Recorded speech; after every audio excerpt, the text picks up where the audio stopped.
Imagine this. You've done everything they told you to do. You cut ties. You blocked the number. You stopped checking their social media. You deleted the photos, threw away the hoodie, and returned their things in a box that still smelled faintly like a past you're pretending no longer matters. You've told yourself no, convinced yourself that you've moved on, and everyone claps. Friends say they're proud. Family says you look better. You even get back to the gym, post a story or two, maybe even start dating again. On the outside, you look fine, polished, composed, healed. But on the inside, something feels hollow. Not just sadness, that would be easier. This is worse. It's emptiness. Like someone carved out a piece of you and replaced it with silence. You laugh, but it doesn't echo inside. You smile, but it doesn't rise from your gut. You keep moving forward, but with every step, there's the whisper, why does this still feel wrong? You tell yourself time heals all wounds. But days turn to weeks, weeks into months, and still, you wake up with a tightness in your chest that has no name. You distract yourself. You work harder. You stay busier. You master the art of pretending. But deep down, you wonder, if I've really moved on, why does it still feel like something is missing? Why is there no peace in letting go? Why does moving forward sometimes feel like moving nowhere at all? Why does closure often leave us more confused than the pain ever did? There's a paradox hiding here, one we're afraid to say out loud, that sometimes healing feels worse than the wound, that in the act of detaching from someone or something, we also amputate a part of ourselves we didn't know we'd grown attached to. We think we're leaving them behind, but what if the emptiness is proof that we also left a piece of ourselves in the wreckage? What if the version of you that loved, trusted, and hoped, even if it was naive, was more real than the numbness you now wear like armor? Think about it. How often do we confuse silence for peace, or emptiness for strength? How often do we reward ourselves for suppressing instead of understanding? We say we've moved on, but we never question where to. It's like walking out of a burning house and congratulating yourself for surviving, without realizing you're still carrying the smoke in your lungs. We live in a culture that celebrates detachment, glorifies the glow-up, and treats numbness like a badge of honor.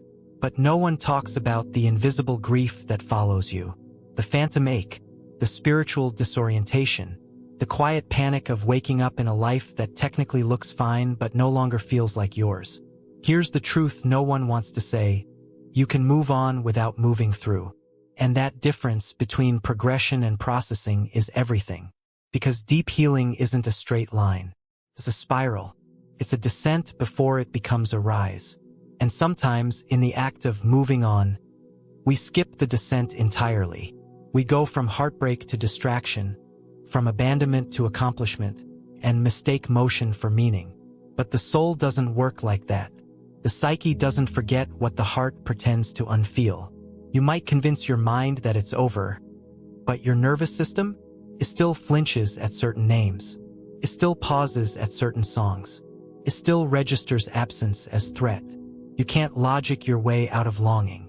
And here's the terrifying part. The emptiness isn't a glitch. It's a message, a whisper from the depths of your psyche, asking, what have you buried in your hurry to survive? That feeling, the void that follows your so-called closure, isn't a sign you're broken. It's a sign you've been anesthetized. And now the numbness is wearing off. And beneath it, something ancient, a need not to just move on, but to understand, to extract meaning from pain, to make sense of the story, to find the piece of you that was lost, not just the person you let go of. So before you force yourself into another chapter, before you distract yourself with another goal, another partner, another fake smile, pause. Because if the emptiness is still speaking, it means your story isn't finished yet. It's just beginning to be told honestly.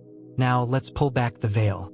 Let's explore why this emptiness exists at all, and what dark machinery beneath your psyche has been orchestrating your illusion of moving on. Shall we look deeper? Let's begin with a simple, unsettling truth. Most people don't heal. They adapt. They don't confront their pain. They organize around it. Like vines growing around a collapsed pillar, we structure our personalities around what broke us. We build belief systems out of abandonment. We build independence out of betrayal. We wear self-sufficiency like armor because once someone taught us that needing love was dangerous. And then we wonder why we feel empty. Psychologically, this is what's known as protective adaptation. It's your brain's way of ensuring survival. The ego, Freud's concept of the self-image, builds walls around the wounded inner child and calls it strength. But Jung warned us, that which we do not bring to consciousness appears in our lives as fate. Let that sink in. When we suppress pain, we don't erase it. We exile it. And in exile, it festers. It grows strange, distorted, mythic. It shows up as the wrong partner, the wrong job, the wrong habit over and over again, until we finally face the thing we've been running from, ourselves. And this is where philosophy enters the conversation. Friedrich Nietzsche famously wrote, "When you look long into the abyss also looks into you." Most people misunderstand this line. It's not a warning about darkness. It's a challenge to dare look at the parts of yourself you've buried. The ungrieved grief, the unfelt rage, the unheard need. Because here's what the abyss actually is: the unexamined past. The conversations you avoided, the emotions you shamed, the stories you never finished writing. And until you look into that abyss, you're not free. You're simply repeating different faces, same wounds. This is what Carl Jung meant when he said, "Until you make the unconscious conscious, it will direct your life and you will call it fate." If you haven't examined why you loved the people who hurt you, why you stayed in places that dimmed you, or why you silenced yourself to keep others comfortable, then you're not living. You're reacting from the shadows, from the past. And the most terrifying part? You might mistake that shadow self for the real you. This is the spiritual amnesia of modern life. We don't just forget who we are, we forget how to remember. In a society that rewards forward motion at all costs, introspection is considered indulgence. We're taught to be productive, not present, efficient, not emotional, smart, not soulful. But you cannot heal what you refuse to feel.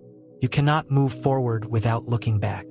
And no, that doesn't mean drowning in nostalgia or romanticizing pain. It means witnessing the events that shaped you, giving name to the voids inside you, asking with unflinching honesty, what did I learn to live without, that I was never supposed to lose? In trauma psychology, there's a term, frozen time. It refers to the way the nervous system traps memories that were too overwhelming to process. You might be 30, 40, 60 years old, but a part of you is still 12, sitting in that room, hearing those words, feeling that abandonment. That part doesn't know it's over. And every relationship, every conflict, every silence you endure is that frozen self trying to unthaw, trying to be seen, heard, held. But if you never go back to rescue that version of you, you'll keep betraying them to survive the present. This is why the emptiness exists. It's not your enemy. It's your inner child holding out their hand, saying, please, don't leave me behind this time. And until you take that hand, until you return to the origin of the fracture, you'll build your life around absence, around avoidance, around a version of healing that looks good on paper but doesn't feed the soul.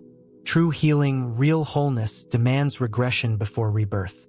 The philosopher Søren Kierkegaard put it this way: life can only be understood backwards, but it must be lived forwards. We often skip the first part. We rush forward because the past feels too painful. But what we don't realize is that the only path to lasting freedom is through understanding. Think of it like this. Imagine your life is a book, but every time a chapter got painful, you skipped it. You turned the page. Now you're in chapter 20, but none of it makes sense. The characters are inconsistent. The themes feel hollow. The plot doesn't resonate. Why? Because the story was never read. It was avoided. And here's the uncomfortable truth. You can't write your future if you haven't read your past. You can't know who you are if you've never met the version of you who broke and lived to tell the story. So maybe the emptiness isn't asking you to move on. Maybe it's asking you to go back. Not to stay, not to relive, but to understand. To make peace not with them, but with you. With who you became when no one was looking. With the self you abandoned in order to be strong. because you were never meant to forget that part of you. You were meant to bring them home. At some point, the story turns. The question is no longer what happened to you. It becomes, what are you going to do about it now? This is the moment of the mirror.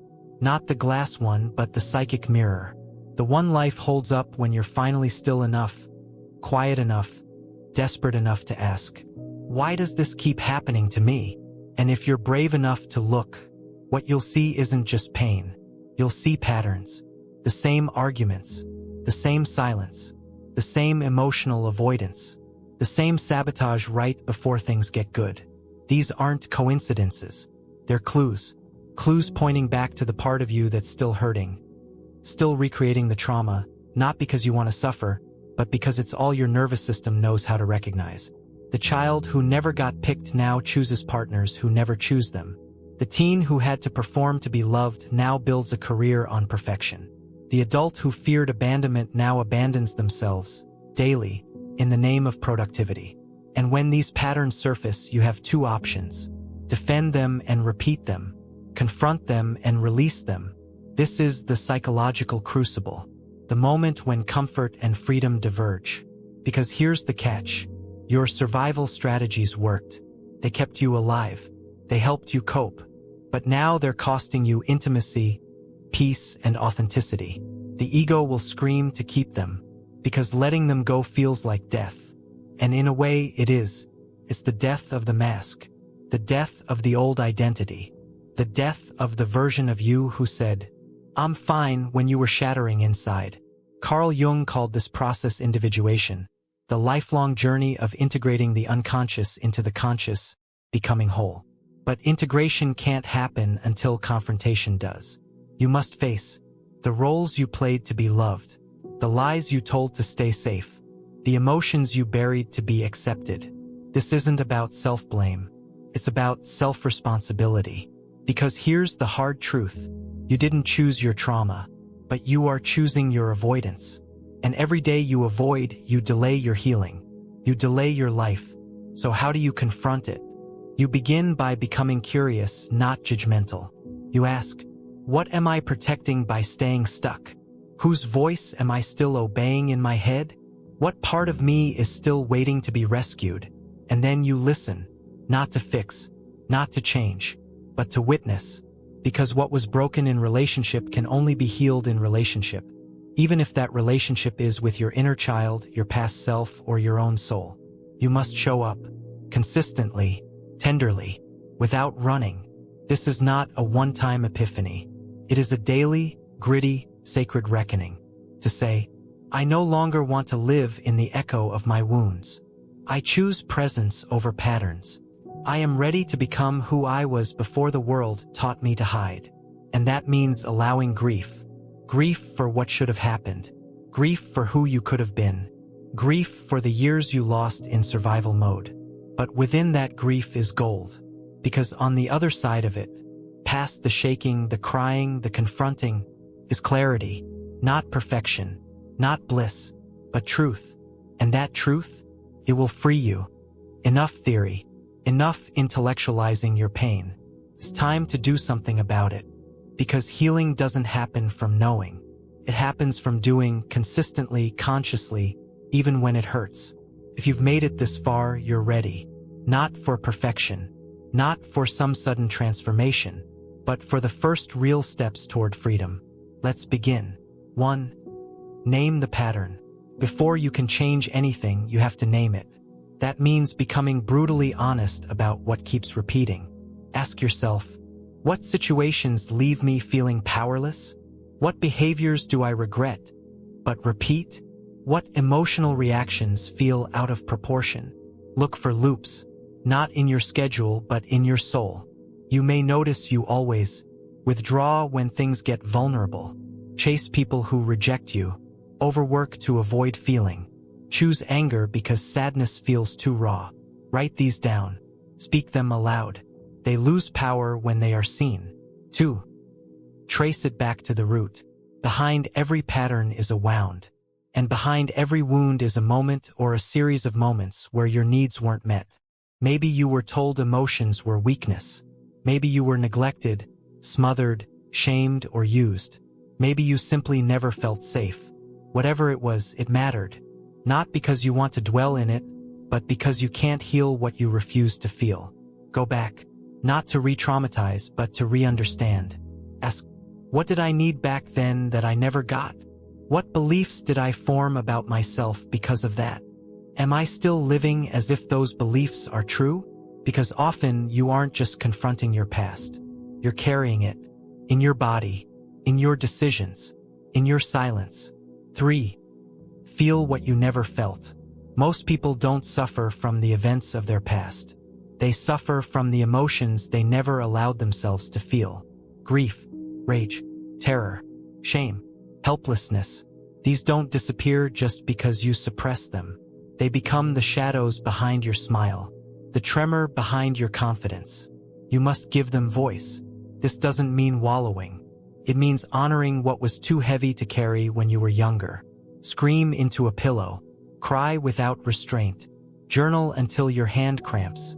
Feel it all, and let it move through you. Emotion is energy. If you don't release it, it repeats. 4. Reparent your inner world. You've identified the pattern. You've met the wound. You've released the stuck emotion. Now comes the most sacred step, becoming the parent you needed. This means talking to yourself with compassion. It means setting boundaries, not as punishment, but as protection. It means no longer abandoning yourself to avoid abandonment. Start asking, what does my inner child need today? How can I make myself feel safe? Where have I been outsourcing my worth? Self-parenting isn't coddling. It's retraining your nervous system to expect love instead of fear, presence instead of punishment. 5. Break the silence with support. You were wounded in relationship. You must heal in relationship. This doesn't mean depending on someone to fix you. It means choosing safe people who see the real you and reflect it back without judgment. A therapist, a support group, a friend who listens without trying to change you. You cannot do this alone. Your ego will try, but your soul knows better. We heal when we're witnessed, not just in our strength, but in our sorrow. 6. Commit to the path, not the outcome. Healing is not linear. It is messy, recursive, frustrating. You'll feel like you're making progress, and then fall back into the same trap. That's normal. The goal is not to eliminate all pain. The goal is to respond to it differently. This is spiritual maturity. When your past shows up again, as it will, and you choose not to abandon yourself this time. You pause. You breathe. You say, I see you. And then, you choose differently. That is freedom. That is alchemy. That is how cycles are broken. So here's the final question. Will you keep pretending your past doesn't matter? Or will you finally sit with it? Not to relive it, but to liberate yourself from it? Because the truth is this. You can't outrun what lives inside you, but you can walk back into the fire and come out holding your own hand. You've met the fire, not the fire that destroys, but the fire that reveals. You've walked the path most avoid, into memory, into shadow, into truth. And now, you are not the same, because something changes the moment you stop running. When you turn to face the wound and find your younger self, still waiting, still hoping someone will come back for them. That someone is you, not the you who performs, not the you who pleases or hides, but the you who remembers, who feels deeply, who chooses truth over comfort, who dares to confront the mirror, even when it hurts. Yes, the past shaped you, but it does not own you. You are not broken. You are becoming the cycle breaker, the pattern ender, the one your ancestors prayed for, even if they couldn't say it aloud. So walk forward gently, not as someone escaping, but as someone returning to your body, to your voice, to your life, because only those who face the fire can carry its light. And now, until you confront your past, you'll repeat it. But once you do, you are finally free.